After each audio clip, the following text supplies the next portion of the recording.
I was in stage crew in 7th grade watching people perform, I don't know, some of these Christmas, carols and all this other stuff that we do in 7th grade. And I ran the lighting and I ran the audio, and I'd watch them in admiration thinking, damn, I wish I had the guts to do that. I think we put up boundaries for ourselves accidentally because we don't think it's within reach. And I think I did that for a long time. Like, I didn't want me to be an actor. You could have gone with writing, you could have gone with directing, you could have probably even done books. Why acting? I wanted to be a writer, and in this industry you kind of have to work your way up to that, and there was no one taking me serious as a writer. So as I already kind of had a foundation of acting when it comes to the YouTube videos, once I had my foot in the door as an actor is when I started to kind of tell people hey, I'm also a writer, would you like to read some of my work? So how has your relationship with directors on set brought out the best performance for your acting? The directors who have previously been actors, I feel, have the most grace on set.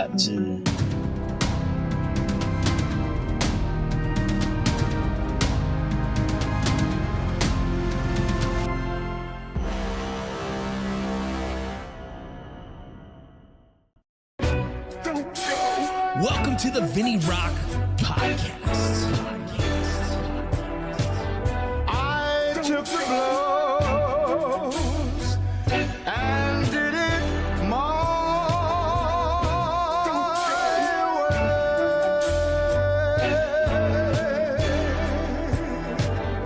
way. It's time. The Vinny Roc Podcast.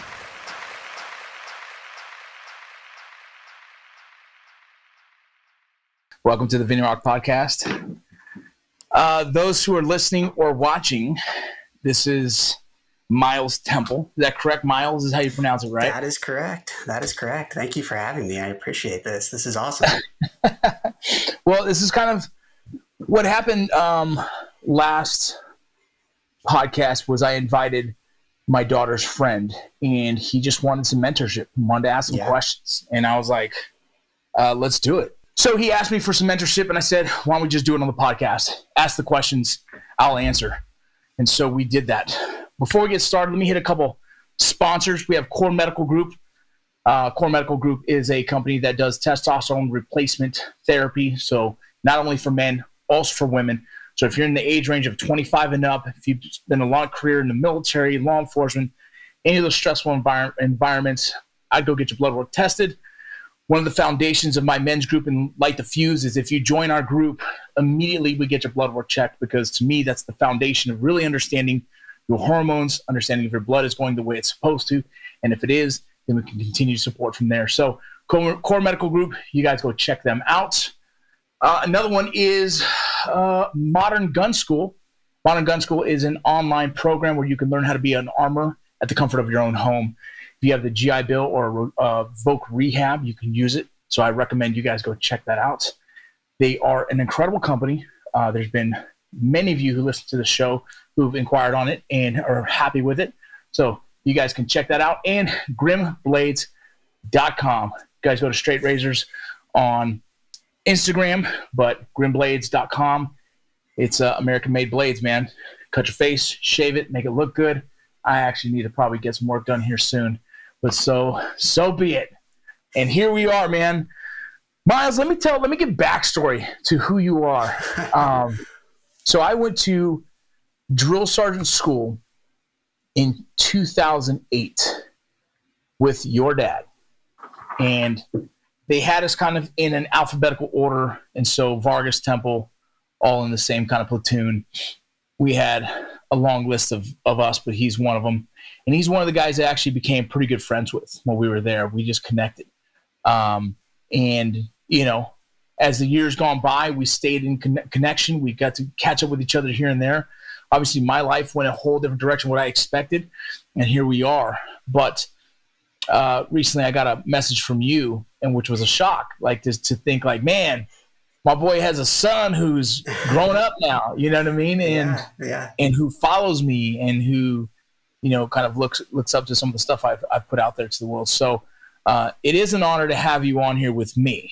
It is an honor to be able to share this time with you. And so I do appreciate that. And I do appreciate the young men in this world who are looking for mentorship, who are willing to just come out and just let's talk. And so thank you for being with us.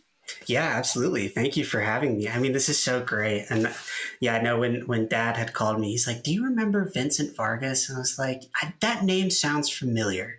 It really, really does." And it took me a second to remember, but I remember when we went to go see Avengers Infinity War Yeah. 2018, we saw your promotional ad for Mayans. And I was like, "Oh, that's who he's talking about." And I had just finished up 2 internships in Los Angeles. And he was like, "Maybe I could get you in contact with him. You could come up with some questions. You could talk to him about his experience in the industry as an actor, see what he's got." He's had like such a drastic career change from the military into, I mean, now podcasting, media, but even acting too. So and that's just crazy. That's not something that I feel like you see often. So I wanted to hear more about your experience. Yeah, it's definitely the road less taken. um, well, I grew up in LA, and so I was around the film and television space just by proxy, right? Just Right. being there. You have people in school whose parents are in sound engineers, who are producers, and you just hear about it growing up in the San Fernando. I grew up in San Fernando Valley. The San Fernando Valley is just one valley or one mountain of the other side of Hollywood. And so a lot of the kids and families from Hollywood actually lived in the San Fernando Valley area. And so you'd see them or you talk to them and you kind of be associated with the lifestyle. There was one girl in my junior high named Megan Sears, I believe her last name was.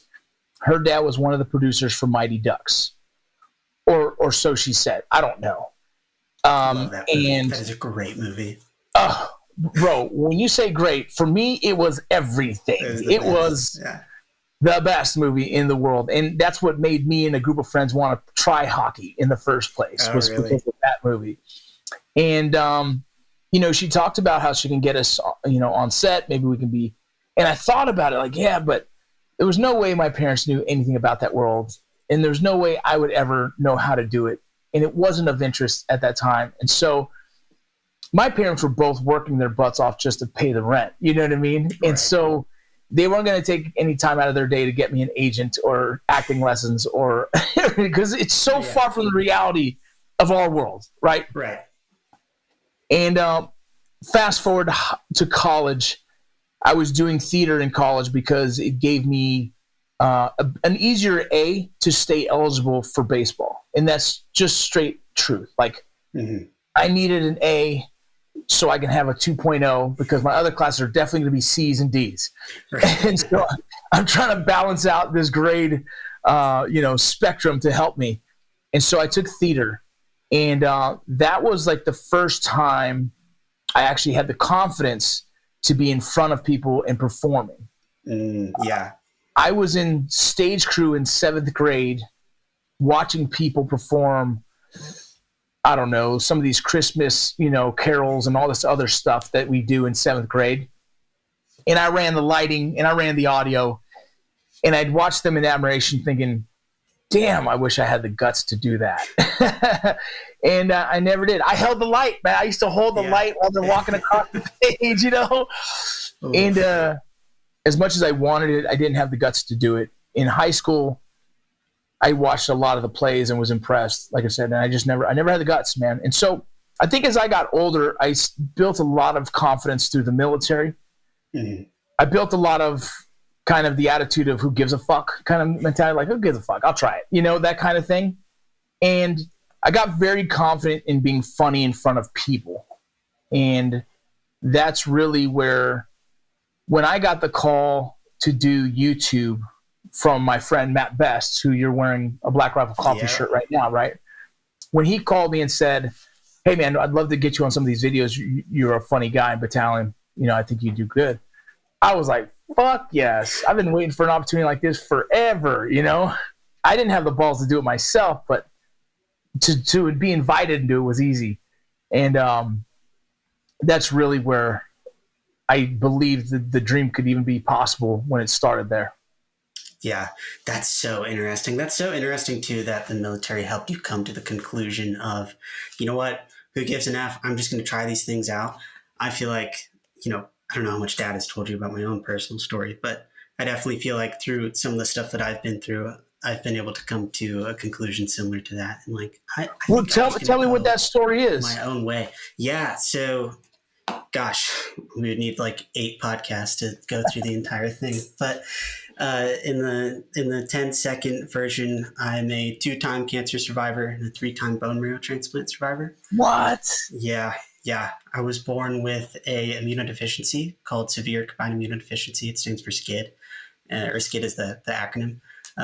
And essentially that just means I was born without an immune system. So I couldn't defend myself against any sort of viruses, illnesses, and whatnot. And also because of that, I had a higher susceptibility to lymphoma. And so I spent a lot of my early life up until about 13 or 14, just in and out of the hospital, in isolation. I was homeschooled most of that time. And at about the age of, I think 9, my numbers started to dip. This was after the first 2 transplants, in which my dad was the donor, actually. No way. Yeah, he donated for the first 2 when I was 6 months old. Really cool stuff. It's crazy. I had no idea. He didn't tell me this either. This is all a surprise. That's insane. Wow. So yeah, it's been quite the journey. But at about the age of 9, those 2 transplants had failed. And then the doctors told me I need a 3rd one. And then 1 week before I was to like go into treatment to do the 3rd one, I was diagnosed with cancer again for the 2nd time. Yeah. And so they had placed my chances of making it out alive at like less than 5% or something crazy. And so, from that point on, it was like, we need to treat the cancer, and then we're going to go right ahead and do the bone marrow transplant, which was like a 6-month process. And for the 3rd one, we had used a non-related donor from Germany. And so that entire process it was like 2.5 years, man, like from 10 to 12. And then from 12 to 13, I dealt with graft versus host disease, which is just a rejection of the transplant. And so that just wreaks havoc on your body. But I guess the point that I'm trying to get to is like during that time, there wasn't a bunch that I could do physically. A lot of my like muscles and everything had atrophied. Like I could barely even walk. And so I really needed something to kind of latch onto, and that sort of became like film, that became reading, that became drawing. And so throughout that process, I sort of realized like, okay, these are things that I feel like only I can do. And these are things that like I'm only capable of doing right now. I can't do anything else. And so I think just going through that experience, like so young, it sort of very early on gave me the confidence to just go ahead and pursue things that were outside of the ordinary, if that makes any sense. Yeah. It's funny is like, I think going to combat and seeing it and knowing how close you are to death, you're like, well, who gives a fuck now? Like, let's go for it. And it's funny for me for a long time. I think we put up boundaries for ourselves accidentally because we don't think it's within reach. And I think I did that for a long time. Like, why would anyone want me to be an actor? You know what I mean? And as we slowly started to become a little bit more well-known through YouTube and social media, reading some of the critiques and getting a lot of positive like vibes really instilled even more confidence. Like I think I can do this on a bigger scale. Mm-hmm. And not until we produced a movie and hearing feedback again, and it only took like 3 people, but people were like, bro, you're a really good actor. I was like, really? Like I think so, but that's me. I want other people. I want the viewer to see it and feel the same. And when you start hearing that feedback, you're like, damn, I should do something with this. And that's kind of why I just said, you know what, fuck it. I want to continue to pursue this in a way and see what happens and stop putting like the mental blocks in my own head telling me I couldn't do it. Yeah. So that mental block is so important. And it all it takes is one person. And I feel like that's also why it's so important to have a good supportive community of, family, but also just friends around you who can tell you honestly whether you're going to be good at this thing or not. You know what I'm saying? Yeah. So what is it in the film industry you're interested in? Directing. Really? Yes. I couldn't be in front of a camera. I couldn't do it. Acting is not for me, but I have major, major respect for the people who have the balls to go out and do that. Wow, that's good. I think directing is great. It's something that I'm trying to lean a little bit more into because my goal in Hollywood to be a showrunner. And a showrunner, I'm not sure if you're familiar with showrunners, but essentially they kind of manage the whole show, right? They kind of oversee everything. And it's something I feel very comfortable in doing in other aspects. So I believe I do good at that. But you have to be kind of considered a trusted director as well and a trusted writer. So, I got the acting side done. I've done the writing world. I got to get into the directing, and eventually, hopefully, someone will trust me in being a showrunner. So that's what I hope to get into. But directing is exciting. Have you done anything yet? This is the question that people asked me all summer in LA. They're like, what do you want to do in the film industry when you get out of this internship? I'm like, directing. They're like, what have you directed? And I'm like, nothing. But I'm directing a short film starting next month. So we're doing acting auditions. I use best equipment. Really excited. We've got a great script. So hopefully, why directing? Why directing? That is a great question. I think given the experience that we had just talked about and learning through that how to draw, that was a huge kind of thing for me. And also doing like a lot of reading during that time. I think that film, specifically directing, is the best chance to kind of combine both of those into one medium, if that makes any sense, because you have the writing side and you also have the visual side. And I really like the idea of that. I really, really enjoy that. Because it's like, well, okay, when I do a drawing, like it may look cool, but this can't move, this can't express dialogue, this can't necessarily express character the way that a piece of writing can. But when you write, you don't necessarily all the time have that visual aspect to go along with that. And so I think if you can combine the two into the medium of film, you can create a really, really beautiful, well-written and well visually produced story. I like it. I like it. I'm ready for you to come down here and direct me on some stuff. Dude, I will write you a role. Give me 2 months. I have some questions already. I do. Ask anything you want. Anything you want. So how has your relationship with directors on set brought out the best performance for your acting? Yeah, the directors. Now, I don't necessarily think you need this per se, but the directors who have previously been actors, I feel, have the most grace on set. Because an actor is putting himself in this very vulnerable state to be someone else who he isn't, right? And in that moment, he might be displaying an emotion, a character flaw that's not necessarily his. So it's an uncomfortable, almost insecurity of an actor to try and perform and hopefully get good feedback.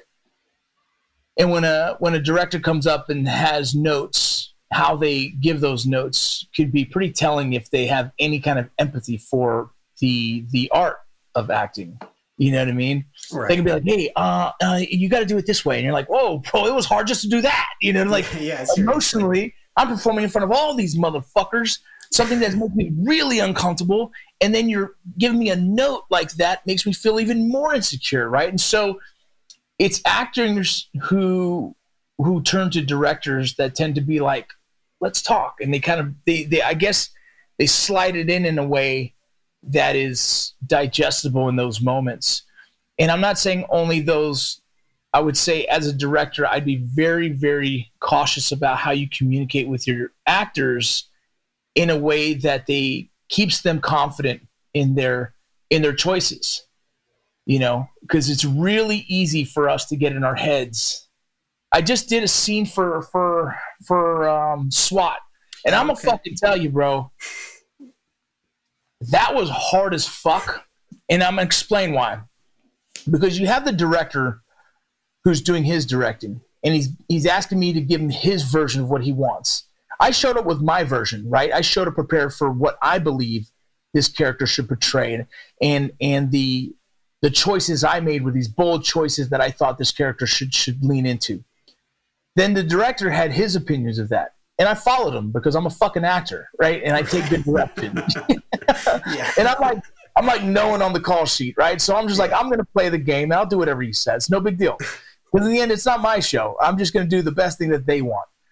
And then the main actor of the show, the executive producer of the show, had his own notes. Oh my God. So now you're like, I want to make you happy. Yeah. And I want to make you happy. And I want to make me happy. So where the fuck do I land on these notes? Right. One saying, play with it a little bit here. And the other one saying, bring it in tighter a little here. And so it gets tough, man. It gets tough. And there's not a lot of sets that are like the SWAT set. And I highly respect Shamar Moore for how he is really, that show's successful. And I wouldn't say it's on the shoulders of him, but the writers, the actors, everyone works together. But he's a big piece of that puzzle. And so I respected every note he gave me because it's Shamar Moore, goddammit. You know what I mean? Yeah. Wow. And at the same time, I respect that director because I want to give him the notes that he wants to. So I did everyone's version. And in the end, it's like whatever ends up, on the show is whatever the editors felt was best too. Right. And so what I saw the show and I was like, I don't even know whose version was it. I thought part of it was this version, part of it was this. And so whatever works. But that's what us as actors have to go through is we have to stay in the zone, like stay there, don't lose it, don't get insecure, stay on top of it, just pull the notes off. And so finding a director who really can help that and nurture that in a way that feels good, it makes every scene possible. And I'll give you the example here. Danny Pino, one of my good friends, an incredible actor, but he's like an actor. I'm talking, you give him 5 freaking pages of dialogue. He has it memorized to the T, no issues, the guy's just the best, right? The most professional guy I've ever seen on set. He becomes a director for Mayans. And we've had many nights of smoking cigars together, and he really knows me and I know him. And so he passionately knows what motivates me. And that is more powerful than anything, because as I'm doing a scene and it's take number 6 and the emotions have to keep coming, he comes into me and goes, "You're an incredible father." And I fucking lost it. Like, I just teared up. And it had nothing to do with direction of the character, but everything to do with the emotions of the scene. And he saw it was a long day already of doing emotional scene. He just looked at me and said, you're an incredible father. And that's all he needed for me to be in that moment of just stress and tired, long day, to kind of ground me in a way that gave me all the emotion back again. Like, pulled me out of the stressful moments into a space in my head that has me missing my kids, has me wanting to go home, and then boom, I was able to cry again on a really beautiful, honest note, and it was just perfect. And I think it's a special director to be able to really understand who he's working with and how to motivate. It's leadership, bro. It really is leadership. All these directors are the leaders of the space. And in my opinion, from military, like you, me, and your father, we were drill sergeants. We mentored many of young minds. And knowing how each one of them ticked, knowing how they were raised, knowing what they loved, knowing what inspired them, made it a lot easier for me to lead them. And I believe these directors who do that, who do the homework and not just the scene and not just the location, but of their actors, I think you'll get a lot more out of them because you know them well and you can read them. And I think that's what Danny Pino, he directed, I think 3 of my episodes, and every single one just incredible. And he can get the most out of me every time. And I just love him. I just thought he was just incredible. And not to take away from all the incredible directors we had on Mayans. We had tons. But I think the fact that Danny knew me so well, he was able to get so much out of me that I was impressed. I was like, fuck, dude, how'd you do that? Like, I didn't even know that I could do that. Yeah. That's so awesome. So why acting? What made you choose acting out of all the other directions? Because you said you did a little bit of writing. I'm a huge fan of like, obviously you, but some of these other kind of military people that have gone into the media space. I know like Jack Carr, like I love The Terminal List, bro. That's one of the best books and shows ever. You could have gone with writing, you could have gone with directing, you could have probably even done books. Why we have done book, but why acting? I wanted to be a writer. That's really what I want to be a writer, showrunner, and in this industry, you kind of have to work your way up to that. And there was no one taking me serious as a writer. So as I already kind of had a foundation of acting when it comes to the YouTube videos and Range 15 and the Dads in Parks, I kind of built a foundation of acting already, you know what I mean? And so I just stuck with it. Once I had my foot in the door as an actor is when I started to like kind of tell people like, hey, I'm also a writer. Would you like to read some of my work? And, that gave me a little bit more opportunity as a writer. But, I didn't realize how much I would be sucked into acting in a therapeutic way. I didn't realize how much I needed acting. Being able to play a different character and use their emotions, right, is no different than me going through those same emotions. And so allowing me to cry, allowing me to feel, allowing me to feel conflicted on, it was so cool, man. It's so powerful. It's as much as you're acting, your body doesn't know you're acting.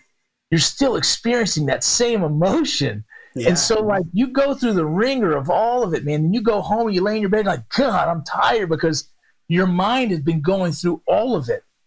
And it's therapeutic and it's fun. And there's something I really enjoy about like storytelling. Just being a part of storytelling, I think is fascinating. And so anything in the space of entertainment I could make a living doing and I'd be 100% happy. Long-term, show running, writing, putting myself in a small scene, I would be completely happy with that. I don't need to be the lead. I don't need to be the face or the famous guy. I would love to be able to construct storytelling and tell stories that I think deserve to be told. And if I can find a really weird, fun way of putting myself into a film, I'll do it. That's so awesome. Well, I mean, hey, you're already doing that with the podcast. You're already telling stories. So yes, sir. That is a great avenue to take that. What about like, what's your opinion on film festivals? Like would that allow you to maybe explore more of the writing side independently and kind of gain perception on how people take you as a writer? I'll say from my own experience, it hasn't done much. I've won Best Director of a Short Film at Cannes Film Festival, right? I've won awards for films, like tons of them at film festivals. It doesn't move the needle for me. There's certain film festivals like Sundance, right? And certain ones that those might move the needle for some careers. But I have a film currently right now called Above Ground. It's an animated film that I wrote about addiction. It's a really emotional film. It's really beautiful. And we've won, I think, 5 awards with that one. I think it's like 12 honorable mentions, something crazy. It still doesn't move the needle in my world as a writer. Like the world doesn't go, oh my God, who's the writer? Let's hire him. It doesn't happen. And so for some reason, the film festival route hasn't been successful for me in getting me more jobs or giving me more opportunity or helping in the space of like getting notoriety as a better actor or a better writer so we can get follow-on opportunities. So I think it's a good space for a lot of beginners and a lot of some of those really big independent films that put a lot of money into it to try and get like Sundance Film Festival or South by Southwest, things like that. But for some reason, I haven't been able to find any value in it besides showing your films, across the nation. People see what you're making. I guess it used to be a really good place to start and then get notoriety and then get opportunity to do another follow-on film. I just don't know if it does that much anymore.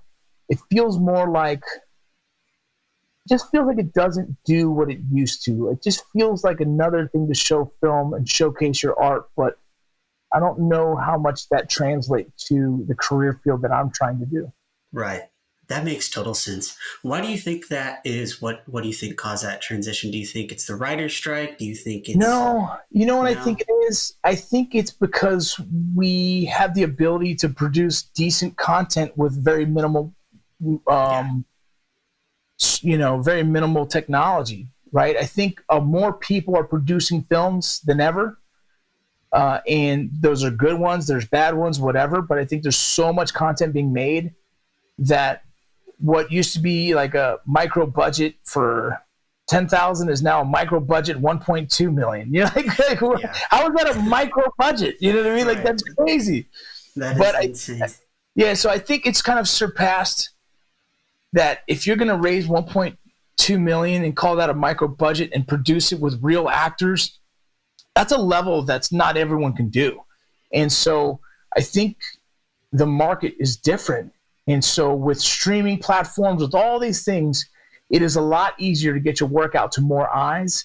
Even social media, some people just directly upload to YouTube and say, screw it, there you go, I made this, And so I think just the market changes with streaming, with social media, with cheaper equipment to make really quality work. And we just have to evolve with it. It's no different than AI. AI is becoming a thing, and you have to either learn to use it into your advantage or let it kind of blow you over and pass you up. And so I jumped on a couple independent films. I'm excited to see those come out. Those are independent films that are released in a big way, and so those could potentially have some follow-on, support. But it's just a different time. Like, I'm thinking about producing another short film just because I'm not getting bored per se, but I just want to create something again. Well, it's a great outlet, whether or not it's successful. I mean, I'd implore anybody to do that and pursue whatever creative outlet you have, right? Because absolutely, it's such a de-stressing, beautiful thing that we all have the ability to do, but don't necessarily take advantage of, in my opinion. Absolutely. It's also stressful. It is stressful. It makes you want to pull your hair out sometimes, but anything good in life, it's going to be a little bit stressful for a time. I absolutely. The payoff is huge. Absolutely agree. What's going on, y'all? Thank you for joining our show. Thank you for supporting it throughout the years. Thank you for telling your friends about it. Real quick, let me get to our sponsors. Core Medical Group, you already know. Testosterone replacement therapy. If you guys are above the age of 25 and not feeling yourself, if your wife isn't feeling the same either, it's for both. You guys can go get your blood work done at Core Medical Group. There's a lot of questions about having babies. There's a protocol for that. You can still have kids while being on TRT. I got a ton of fucking kids. But you guys go check them out. I love them. I trust them. I think you guys will love them as well. Straight Razors on IG. Do you know what that is? Grimblades.com. American made right there in Idaho. You guys should go check them out. It's a straight razor company. They make several different kinds of razors, not just straight razors, but they're known for the straight razors. I love them. The owner's an incredible person, a great American patriot, and so obviously I support them. You guys go check out Straight Razors on IG or Grimblades.com. Scallywag Tactical, some custom knives. Several of you have bought the dagger. I love it. I think a lot of you will love it. Get it for your wives. She could take it while she's going walking with the dogs or whatever. Scallywag Tactical is an incredible company. Again, it's just another company that I support heavily. They've been good to me. I'm good to them. So you guys go check them out. Modern Gun School. You guys have your veteran benefits still. If you're a veteran and you still have them, go use it. Modern Gun School is for you. Learn how to be an armorer at the comfort of your own home. Learn how to make, more so fix, clean, and just be an expert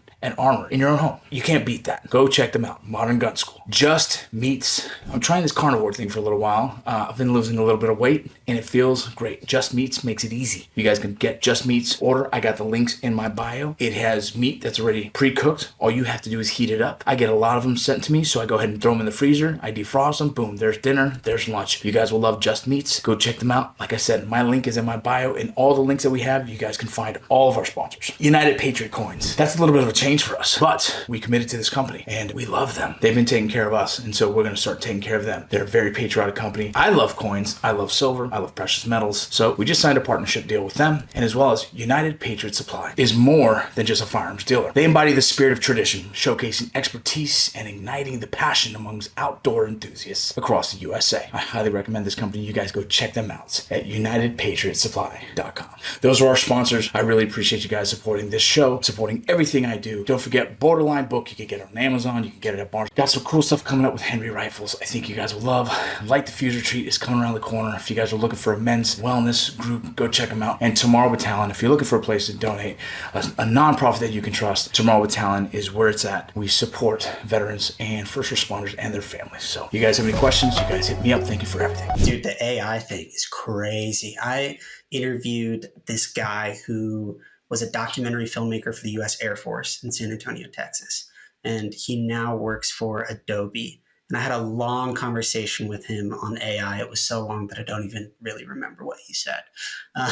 But I would love to ask you about your opinion on that. In acting, maybe specifically, are you worried that AI might overtake your job as an actor? I don't really. Or do you not think about it? Yeah, I'm not really worried about AI taking my job. I think AI hasn't got to the point where it has impressed me in the writing side of things, where it can write something very human, very raw. You know what I mean? It still doesn't touch us as creatives and artists. It can create a rough script that's just kind of very plain Jane, right? And not exciting. And it's always going to take an actor to pull that off, to turn those words into magic, turn those words into something of beauty.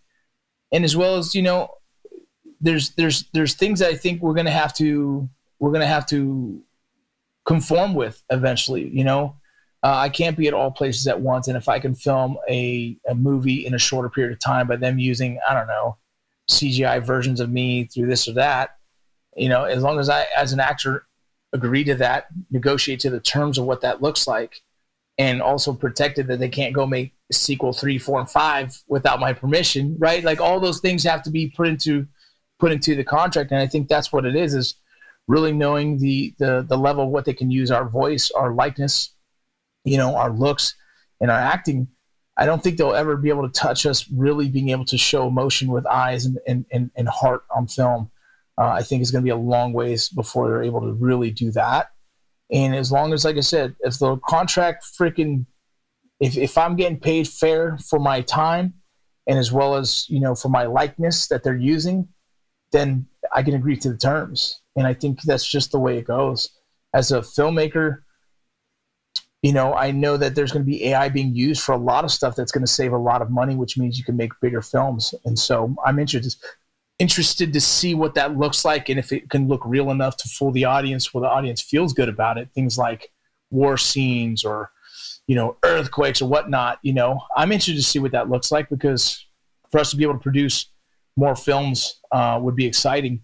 The film industry has kind of gotten crazy where it takes so many millions to create almost any film. It's almost impossible to get into that higher echelon of funding where you're able to really produce things that you believe or you'd be proud of, because I'm not going to say the cost of these films are inflated, but it's starting to feel like almost impossible to reach, and so I think AI is going to be able to kind of bring that down to almost a level where we can compete now, us independent makers, until you get to that higher echelon, right? Until people give you the chance, Right.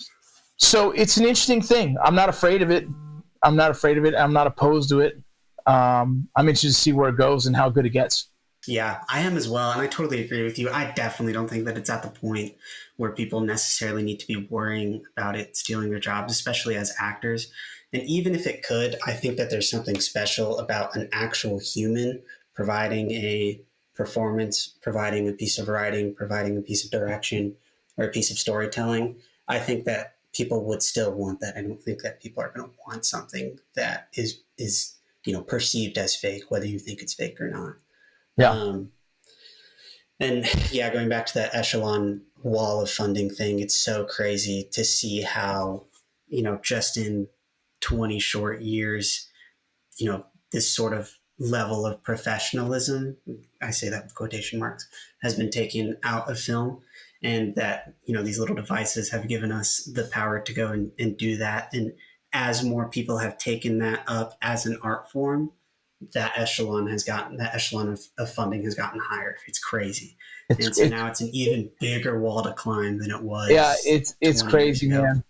I got a hold of the people who have the life rights for Roy Benavidez, a heroic Medal of Honor recipient, incredible Texan. And, when I talked to those producers about how can I help you raise enough funding to finish this film, they were talking about, hey, we have half the budget, and half the budget. I won't say the numbers, but pretty crazy to think that you couldn't start. You had that much money for how long? Can we just start already? And that's hard. That's hard to hear because that's a hero, an American hero that we deserve to hear his story, that people deserve to know his story. And they're waiting to get to double what they have already. And that's crazy to me. That's crazy. That's how film goes. Yeah. And it makes you start to think like film is crazy where how much of that is just going into the pockets of the filmmakers and not, to actually making the film. And I'm not questioning them per se. I just know how film goes. It's like, God dang, man. And I just want to see stories be told that deserve to be told without having to chase 20, 30, 40 million to do it. I know. That is a ridiculous amount of money. I mean, gosh, I couldn't even imagine. I worked a film festival internship this past summer in Los Angeles for Holly Shorts Film Festival. Yeah. And the short films that they premiered there were absolutely great. But you're watching some of these things and it's like, how much did that cost? How much did you have to raise? How long did that take? How much did you pay out of pocket? Because this is like a professionally made movie at an independent short film festival. This looks like a studio made film. This is insane. And it's just like, where does the money come from? Do people crowdfund these things? And you can't crowdfund these days. They don't work. Crowdfund doesn't work like it used to. No, it just doesn't. And that's why the industries it's harder. I've thought about, I almost leaned into start writing books, kind of like Jack Carr. He obviously is a great writer, way better than I'll ever be. But I started kind of toying around with a couple book ideas because I'm like, well, shit, it costs no money to sit and write a fucking book. You know what I mean? Could probably do it in half the time too. Right. And then once you write the book, maybe someone will make it into a movie. But that's kind of like the shortcut my mind thinks. And I've been trying to write one, but it's like, that's crazy. It's tough. I had a call today with a veteran who's asking about getting into acting. And I try to tell him, like, I'm not telling anyone to don't pursue it. I'm saying you better be ready for that uphill battle when pursuing this because it is not easy. And there's a lot more heartbreak than happiness when it comes to chasing this dream. That's the truth. And acting, directing's different, right? Like, look, you just got to be good at directing and it'll show when you're good at directing. It'll show. As an actor, you might think you're good at acting, but it's the audience who will tell you if you're actually good at it or not, right? It's the casting directors who'll say, yeah, we'll take you, or no, we want nothing to do with you, right? Even when you're an expert at this shit, when you're like the top dogs, you still have to go against other people for certain roles because you might not look exactly like what the producers are thinking in their head you should look like. And so there's a lot more at play when it comes to considering if you're good enough to do acting in Hollywood. Now, to be a director, you just got to prove it. You got to prove it by being good at directing and direct the best things you possibly can and visually see something that most people probably wouldn't. That's so interesting. I feel like the pool of competition for acting is much higher than the pool of competition for directing. I feel like more people. Yeah, I think you're right. I think I would say half that pool just wants to be famous. Yeah, yeah. And so absolutely. I would say half that pool already just want to be famous. Get out of here. That means nothing to me. Go away. Those people mean nothing to me because I think a passionate actor who believes in the art will smoke them in a real. That's when their skill shows through. I mean, the people at the top are truly the ones who are passionate about it, who have and skill, no affirmations or or like not confidence, but intentions of getting famous. They just want to do it. The skill of acting. The interesting thing about that is there's already. It might be convoluted in leads, because it's a very particular looks they're looking for, very, those Johnny Depps, those, Danny Pinos, those very sharp looking individuals who are probably around 5'8" to 5'10", that are probably around 170 pounds, that are very similar build for a lot of the lead actors. And same for the women, right? They're very similar. But outside of that, there's a lot of opportunity for guys like me, guys who are just the average dude who might be bigger here or smaller there, or whatever it is. There's always those characters. And as much as I don't ever think I'm going to be a lead of anything unless I write it myself, I know that there's a lot of roles that I can fit that work for a guy like me. And so I have a lot of confidence to say that I know there's a space for me still in Hollywood, just waiting for the right show to say, hey, can you audition for it and do it, And that might be my own show that I write. Who knows? But I just think there's a lot of competition per se, but I don't know. I think there's a lot of opportunity as well. Yeah, it'll come. I'm sure it will. I feel like for the people who stick with it, who have the patience to stick with it, maybe it's not the exact thing that you want, but some sort of opportunity. Yeah, for sure. Dude, I watched you on the Real Ones podcast with John Bernthal. I would like to see you two together. Yeah, bro, I would love to work with my boy John. Yeah, I'd love to work with John. There's a couple things coming down the pipe that we're actually talking about. It all takes time. You never know, but we're definitely there's a project right now on the fence, and waiting to see if it's going to get greenlit, and if it is, it's one that we'll both hopefully be on together. So that's so cool. Yeah. If you need a director, you now have my number. No, look, we need to get you directing, man. We need to get you directing. Oh man. So how do you feel now that the writer's strike has kind of calmed down? How do you feel that that's changed the landscape of the industry? It's slowed everything down. Every actor I know, everybody in the industry is hurting right now. They're all hurting because what used to be tons of content being made, tons of pilots being filmed, it all got cut in half, if not less than half. And so everybody's kind of starving for work. And I think coming into 2025, I think that's going to change. I think everybody's thirsty for content right now. I think that year and a half to 2 years of just like depleted all resources. And now I think everybody's like, we need more shit. So I think coming into 2025, I think the floodgates are going to open. I think we're going to have tons of opportunity, and it's just waiting for my time to show up. It's already November.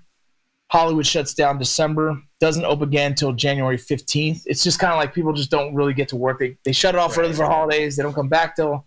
And so after the 15th, Hollywood will open up and we'll go right into pilot season. And so I'll probably have 20 to 30 auditions for different pilots.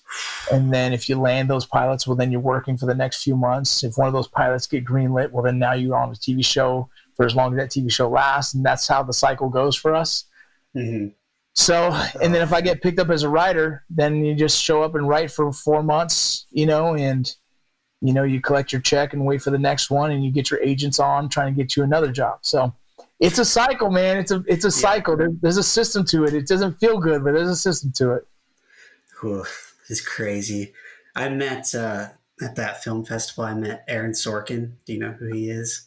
Yes. Dude, what a genius. A genius of a writer. If you want to get into writing, go talk to him. Yeah. Crazy. Yeah. Anyway, so what would you say to someone fresh out of college, is maybe interested in the industry, maybe not, is not sure they want to risk everything to maybe go out to LA and chase the dream? What would you tell them? I would tell everyone, if you don't have a wife and kids that depend on you, risk it all now. Yeah. Risk it all now. Yeah. Because once you marry someone, and if they don't have the same dream of you, and you got to start affording, rents and food, Like you can't, you won't want your significant other to struggle. So you'll shut your dream down real quick to try and just provide. Yeah. But if it's just you, man, risk it all. Sleep in a fucking car for all you need. I don't give a shit. Chase that dream, man. Chase that dream until you see maybe. Like I always tell people, take calculated risks. I took a calculated risk. I walked away from a federal job. I had a couple businesses that were doing good enough that I can kind of survive off of. And so I took a calculated risk, and it worked. When Mayans ended, I had to take calculated risks again. I'm in the journalism space now. I have a couple successful podcasts. It worked, but it's only going to work until it doesn't work, and then I got to make a couple calculated risks again to see how I'm going to keep the lights on for the family. Do I have to go back to the federal government? Do I have to do this? Do I have to do that? That's the industry. Yeah. If I was a lead actor for a long enough time, I might have been able to put enough money away to live off that, but very few get paid, top-notch money in Hollywood. And when you do, you can kind of risk a little bit longer than others. And so, I would tell anyone who's single and really dreaming it, go to LA, live that life, learn it, understand it. You can risk everything by yourself. And then once you fall on your butt and it doesn't work, just pick yourself up, dust yourself off, and go home. Right. The cool thing about LA, though, dude, the cool thing about it now is that once you kind of get your feet wet there, you don't necessarily have to live there anymore. You know what I mean? I can work from Dallas, Texas. I can land all my auditions, and I can fly into LA when it's time to work, and that's what I do. Yeah. So I got landed SWAT, boom, I flew into LA the night before, woke up, went to work, flew out the night after, boom, 1 day work, got it all shot in 1 day, boom, flew home. There's my money on a TV show. I live in Dallas, Yeah.